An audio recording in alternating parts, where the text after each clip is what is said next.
Hello everyone, welcome back to this channel. आज हम लोग कवर करेंगे part 2 of chapter 4 what books and burials tell us. Cattle, horses and chariots. There are many prayers in the Rigveda for cattle, children, specially sons and horses.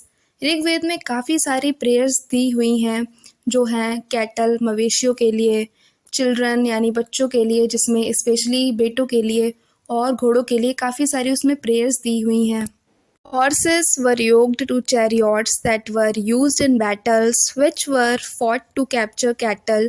घोड़ों को रथों से जोड़कर उनका लड़ाइयों में इस्तेमाल किया जाता था, जिससे वो लोग कैटल को कैप्चर कर सकें, यानी मवेशियों को वो लोग कैप्चर किया करते थे उन घोड़ों का इस्तेमाल करके। Battles were also fought for land which was important for pasture. इसके अलावा लड़ाई लड़ी जाती थी ज़मीन के लिए, जो काफ़ी इम्पॉर्टेंट है, पेस्चर यानी जो जानवरों के लिए घास चारा, उसके लिए। And for growing hardy crops that ripened quickly such as barley, और मोटे अनाज जैसे कि जो जल्दी पक जाते हैं जैसे बारले, उन सभी चीज़ों के लिए लैंड काफ़ी इम्पॉर्टेंट है। इस वजह से इन चीज़ों के लिए लड़ाइयाँ लड़ी जाती थी। And some battles were fought for water and to capture people. इसके अलावा कुछ लड़ाइयाँ ऐसी लड़ी जाती थीं जिसमें वो लोग पानी के लिए लड़ते थे और लोगों को भी कैप्चर किया करते थे। Some of the wealth that was obtained was kept by the leaders. अब जो वो लोग वेल्थ ऑब्टेन किया करते थे तो उसका कुछ हिस्सा तो लीडर्स रख लिया करते थे, जो उन लोगों को लीड किया करते थे। Some was given to the priest. उसके अलावा कुछ हिस्सा उसका प्रीस्ट लोगों को यानी पुजारी लोगों को मिल जाया करता था। And the rest was distributed among the people. इसके अलावा जो हिस्सा बच जाया करता था वो लोग आपस में बांट लिया करते थे। Some wealth was used for the performance of yajnas और sacrifices in which offerings were made into the fire. इसके अलावा कुछ वेल्थ का वो लोग यूज़ किया करते थे यज्ञ या हवन के लिए, जिसमें वो लोग आहुति डाला करते थे, उसके सामान के लिए उस वेल्थ का वो लोग यूज़ किया करते थे। These were meant for gods and goddess. ये सारे यज्ञ वो लोग देवी और देवताओं के लिए किया करते थे। Offerings could include ghee, grain and in some cases animals. जो लोग आहुति दिया करते थे यज्ञ में, उसमें घी और अनाज, और कुछ ऐसे केसेस थे जिसमें वो लोग जानवरों की भी आहुति दिया करते थे यज्ञ और हवन में। Most man took part in these Wars. काफ़ी सारे आदमियों ने उन लड़ाइयों में हिस्सा लिया था। There was no regular army. Rigveda period में कोई भी रेगुलर आर्मी नहीं थी, but there were assemblies where people met and discussed matters of war and peace. लेकिन इसके अलावा वहाँ पर लोग असेंबलीज किया करते थे, लोग एक जगह पर इकट्ठा हुआ करते थे और वो लोग डिस्कस किया करते थे लड़ाई और शांति के बारे में। They also choose leaders who were often brave and skilful warriors. इसके अलावा वो लोग लीडर्स को चुना करते थे जो काफ़ी बहादुर हुआ करते थे और कौशल योद्धा हुआ करते थे। Words to describe people. There are several ways of describing people.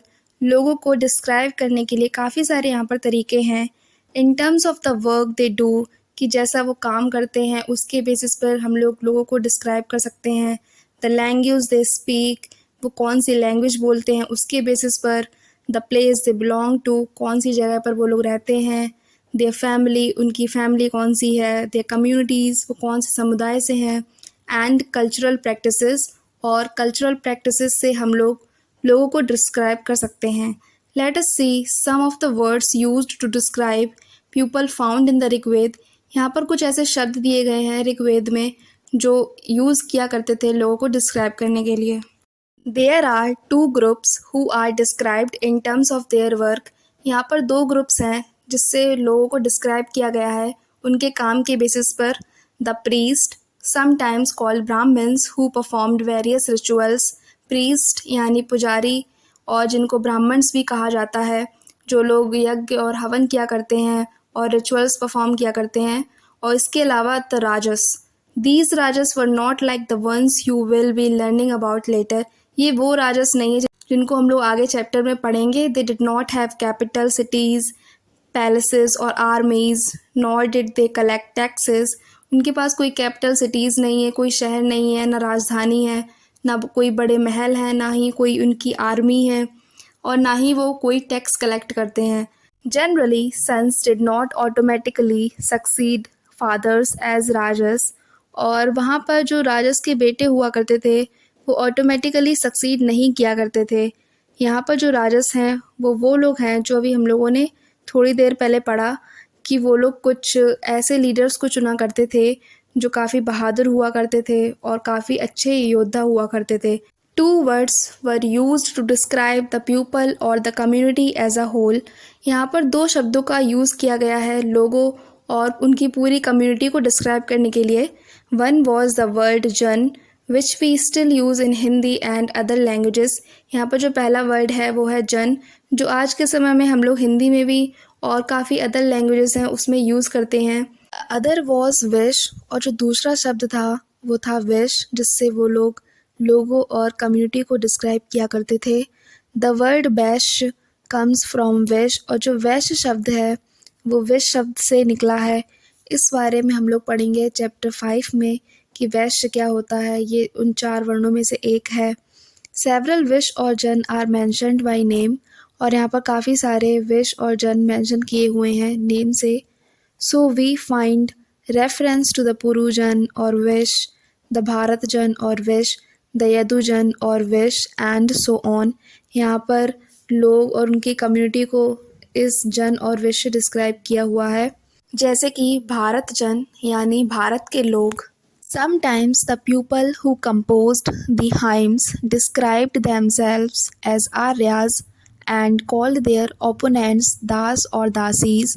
जिन लोगों ने ऋग्वेद के हाइम्स को कंपोज किया है उन लोगों ने काफ़ी बार अपने आप को आर्यास डिस्क्राइब किया है, और जो उनके ओपोनेंट्स थे उनको दास और दासी डिस्क्राइब किया है। These were people who did not perform sacrifices and probably spoke different languages। ये वो लोग थे जो कोई भी पूजा पाठ का काम और यज्ञ हवन नहीं किया करते थे और वो ज़्यादातर एक दूसरी लैंग्वेज बोला करते थे। Later the term das and the feminine dasi came to mean slave. आगे चल के ये पता चला कि इसका मतलब है स्लेव यानी गुलाम। Slaves were women and man who were often captured in war। Slaves में वुमेन औरतें और आदमी हुआ करते थे जो लड़ाई के समय में कैप्चर कर लिए जाते थे। They were treated as the property of their owners, और उन जो गुलाम के मालिक हुआ करते थे वो उन गुलाम को अपनी प्रॉपर्टी समझा करते थे। Who could make them do whatever work they wanted, वो जो चाहे वो काम करवाते थे उनसे। While the Rigveda was being composed in the northwest of the subcontinent, there were other developments elsewhere। जो ऋग्वेद है उसको इंडियन सब कॉन्टिनेंट के नॉर्थ वेस्ट में कंपोज किया है। There were other developments elsewhere, इसके अलावा और भी कई जगहों पर डेवलपमेंट्स हुए हैं। Let us look at some of these, चलिए हम लोग देखते हैं उन डेवलपमेंट्स को। Silent sentinels, the story of the megaliths. Sentinel means पहरेदार और मेगालिथ्स मीन्स बड़े बड़े stone. Mega means big, liths means stone.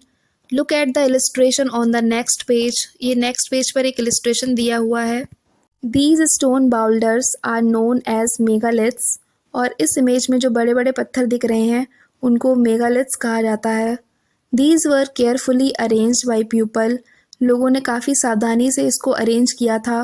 And were used to mark burial sites, इसलिए जिससे वो बरियल साइट को मार्क कर सकें। The practice of erecting megaliths began about 3000 years ago, और ये जो प्रैक्टिस है जो बड़े बड़े स्टोन को ऐसे पोजीशन में रखना ये शुरू हुई थी 3000 साल पहले। And was prevalent throughout the Deccan, south India, in the north east and Kashmir, और ये काफ़ी जगह पे प्रिवलेंट था जैसे कि डेक्कन, साउथ इंडिया में, नॉर्थ ईस्ट में और कश्मीर में। Some important megalith sites are shown on map 2, और मैप 2 में काफ़ी सारी मेगालिथ साइट्स दी हुई हैं। While some megaliths can be seen on the surface, काफ़ी सारी ऐसी साइट्स हैं जो कि सरफेस पे ही दिख जाती हैं। Other megalithic burials are often undergrounds, कुछ ऐसे बरियल्स हैं मेगालिथिक के जो अंडरग्राउंड हैं, ज़मीन के अंदर हैं। Sometimes archaeologist find a circle of stone boulders, और काफ़ी बार आर्कोलॉजिस्ट को स्टोन बाउल्डर्स का, बड़े बड़े पत्थरों का एक जो सर्कल बना हुआ मिला है, और a single large stone standing on the ground, और कहीं पर तो बड़े बड़े स्टोन, सिर्फ एक सिंगल ही स्टोन रखा हुआ था ज़मीन पर।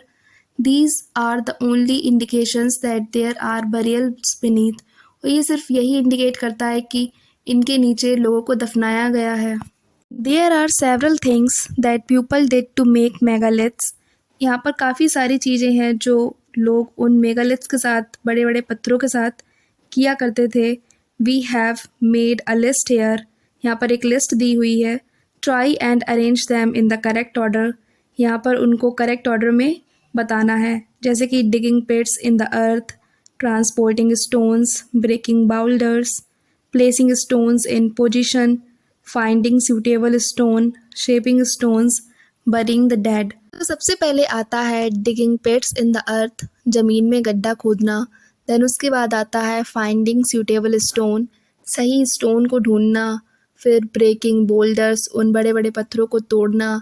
देन उसके बाद आता है shaping stones, उन stones को एक सही शेप देना। देन उसके बाद आता है burying the dead, जो डेड बॉडी है उसको बरी करना। फिर उसके बाद आता है placing stones in position, और जो स्टोन्स हैं उनको एक सही पोजीशन में प्लेस करना। और सबसे लास्ट में आता है transporting stones. All these burials have some common features.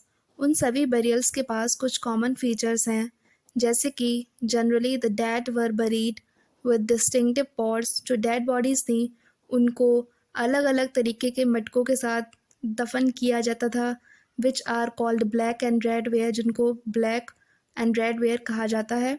Also found are tools and weapons of iron and sometimes skeletons of horses, horse equipment and ornaments of stone and gold। इसके अलावा काफ़ी सारे tools मिले हैं, iron के weapons मिले हैं, हथियार मिले हैं, और कहीं पर तो घोड़ों के स्केलेटन्स भी मिले हैं, और जो घोड़ों के इक्विपमेंट होते हैं वो भी मिले हैं। इसके अलावा कई जगहों पर स्टोन और गोल्ड के ऑर्नामेंट्स भी मिले हैं। Was iron used in the Harappan cities. क्या हड़प्पन सिटीज़ में वहाँ के जो लोग थे वो आयरन का यूज़ करते थे? नहीं, वहाँ पर उस टाइम पर आयरन का यूज़ नहीं होता था।